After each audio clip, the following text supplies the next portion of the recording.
Саламатсыңарбы? Биздин бүгүнкү жаңы темабыз көп бурчтуктар. Көп бурчтуктар мынакей 3 бурчтуктан башталат. 3 бурчтук, 4 бурчтук, 5 бурчтук, 6 бурчтук деп кете берет. Көп бурчтарда ички бурчтардын суммасын кантип таба алабыз? Биз билебиз, 3 бурчтуктун ички бурчтардын суммасы 360, мунуку 460. Эмне үчүн мунуку 360, мунуку 180. Эмнеге 180, бул эмнеге 360 экенин азыр карап көрөлү. Эмнеге 180 болот биякта? Бизде формулабыз бар мынакей. Ички бурчтардын сумманы табыш үчүн n-2 анан көбөйтүү 180 деген формуланы пайдаланасыңар. Могу канча бурчтук болсо, бул 3 бурчтук болсо, могу n-ин ордуна 3 деген санды коюп туруп, ички бурчтардын суммасы канча болот турганын аны таба алса болот.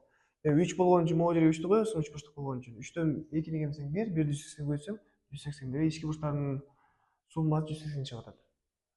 4 бурчтук болсо, n-ин ордуна 4тү коебуз. 4 кемитүү 2 2 чыгат, 2-ни 180 көбөйтсөк 360. Демек 4 бурчтуктун ички бурчтарын кошсок 360 градус чыгып атат. 5 бурчтук. Бул жерге 5ти коебуз. 5 кемитүү 3. 5 кемитүү 2 3 чыгып атат. 3тү 180 көбөйтсөк 540 градус. Бул баардык бурчтарын кошсок 5-өөнү 540 градус чыгат. Тиги 6 бурчтук боло турган болсо, 6 бурчтуктун ички бурчтардын суммасын кошсок, ичинде 6 бурч бар, ошону кошкондо канча чыгат?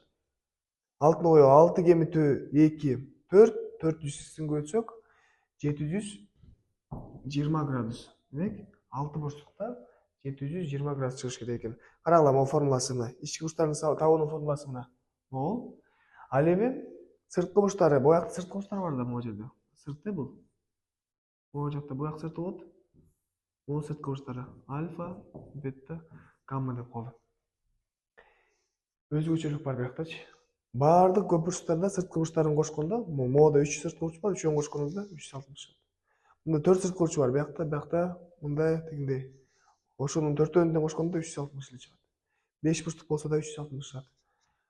6 бурчтук болот. Канча бурчтук болот? Баарын кошо келгенде 360 градус чыгат сырткы бурчтары. Анан диагоналдары деген бар. Диагоналдары карагыла, азыр мен бияктан өчүрүп туруп түшүндүрөм. Диагоналдары деген туташтырганда пайда болот. Канча диагонал бар? 3 бурчтукта жок.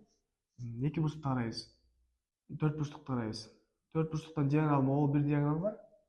Карама каршы бурчтарын туташтырып атат. Бул 2 диагонал бар. Чекиттерин туташтырдык мына. 1, 2 диагонал чыкты. 5 бурчтукта канча диагонал чыгарсак болот мынакей? 1, муну менен муну туташтырсак 2, эми мунусу менен чыгарсак 3, мунусун туташтырсак 4, мунусун туташтырсак 5 диагонал бар экен. Диагонал деген ошол чекиттерди туташтыруу. Мына баардык чекиттерди туташтырдык. Бияктан 6 бурчтукта туташтырсак чыгат, канча диагонал бар экенин эсептесек болот. Ушинтип ар бирин туташтырып эсептесеңер болот, же болбосо формула карап коюп койсоң болот мынакей. N дегенибиз бул 4 бурчтук, 4 бурчтук коелу, 4 коелу. 4, 4 кемитүү 3 бөлүнгөн 2. Бул кемсең 1, 4. 4 бөлүнгөн 2 бара 2. Бул дегени 4 бурчтукта 2 диагонал болот деген сөз. 2 диагонал болот. 5 бурчтукта болсо 5ти койсоңор могу жака 5 диагонал чыгат. 6 бурчтукта эсептеп көрөлү канча диагонал бар экен. 6-ны коебуз. 6 кемитүү 3 бөлүнгөн 2 барабар. 6-ны өзү жазабыз, көбөйтсөң 3 бөлүнгөн 2. Демек 9 болуп калат экен. Көбөйтсөң 18, 18 бөлсөң 9. Бияктан 9 диагонал чыгат экен. Мына ушуларды жакшылап кайталап койгула сабакка чейин.